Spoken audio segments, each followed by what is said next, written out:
Ciao, welcome back to the channel. In today's video, we're going through drawing on the map with a ground overlay. The ground overlay is another function from the Google Map support library. This is the definition of the function. It has a few parameters: position, image, anchor, bearing, clickable, tag, transparency, visible, z-index, and don't click. The only two required parameters are position and image. All the other ones, anchor, bearing, clickable, and whatever, have default parameters. The position parameter defines where to place the image on the map. The image actually is the image, and the anchor defines how to center the image on the map.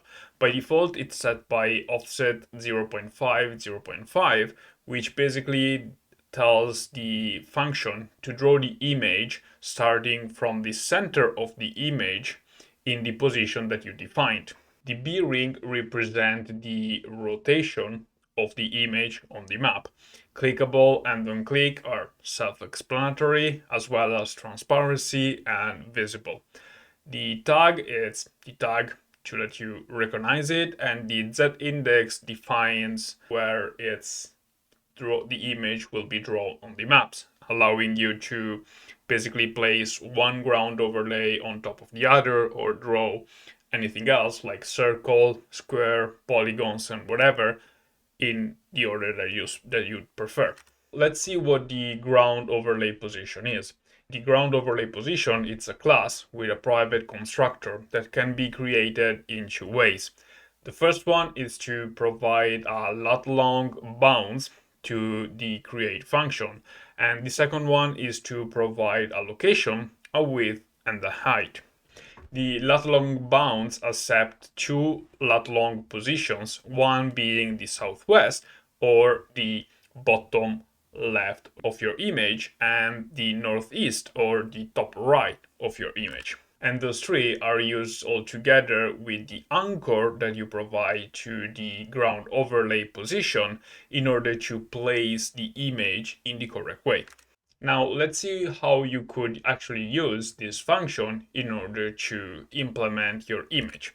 So here we have the ground overlay that accepts a position, an anchor, an image, a transparency, and a z-index.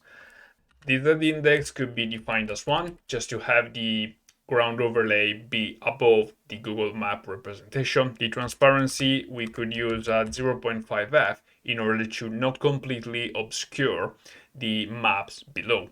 I always like to define the offset as offset 0 in order to specify to the ground overlay that the starting drawing point is the top left of my image. Then for the image, I have created a function that accepts a drawable ID and returns a BitmapDescriptor from that drawable.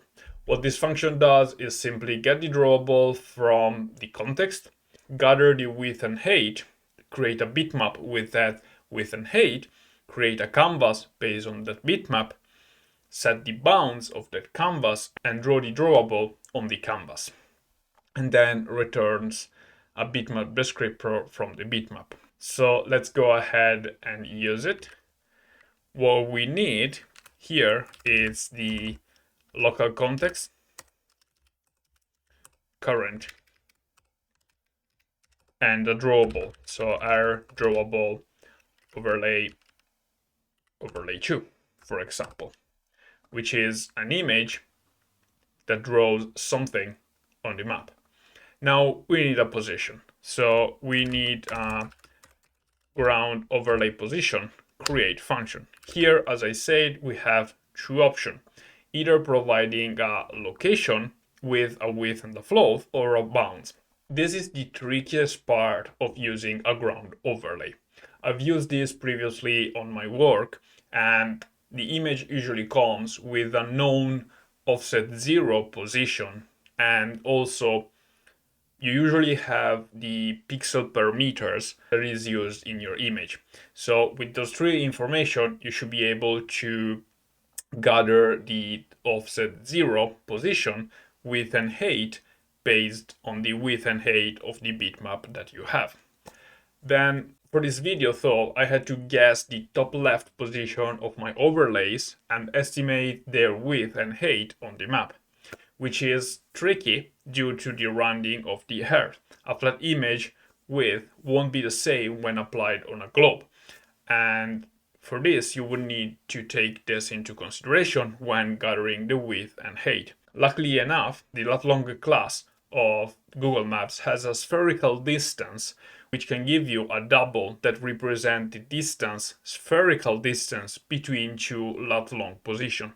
So if you have the various corner of your image that needs to be set on the map, you can calculate the spherical distance and provide those as well. Once you have all the data that you want, you can create a GroundOverlayPosition instance. For example, here I created one using the southwest and northeast position of this that I will be drawing on the map. Another way is to create a location which will be used altogether with this anchor, and a width and a height which are calculated based on the size of the bitmap and its scaling to draw on the map. With this done, we can launch our application and see how those overlays are drawn on the map. As you can see, I added an overlay with an alpha of 0.5. As you can see that it's almost half transparent, and it draws the borough limits the London map. Now, it's not really too precise. As you can see, if I zoom in, it's not really perfect, but that's because I gather myself the top left of this image, just trying to place it on a Google map. Now, let's go ahead and draw something else. The image will be almost the same as before, with a few areas colored. This time I went ahead and set the transparency to 0 in order to have the image completely cover the map underneath it. And as you can see from the emulator now, the image completely covers the map and has a few colored boroughs in London. And the last example I want to show you is the one that actually used the other way to create the GroundOverlayPosition, defining the southwest and northeast of the position. And if I run the app now, you will see that we have this image overlaid on the map, which draws the London Overground map on top of it. And again, this isn't too much precise, but if you look at the station, they are actually quite well positioned on the overlay. And thanks for watching. This was a short tutorial. If you enjoyed it, please consider giving it a like. And until the next time, see you.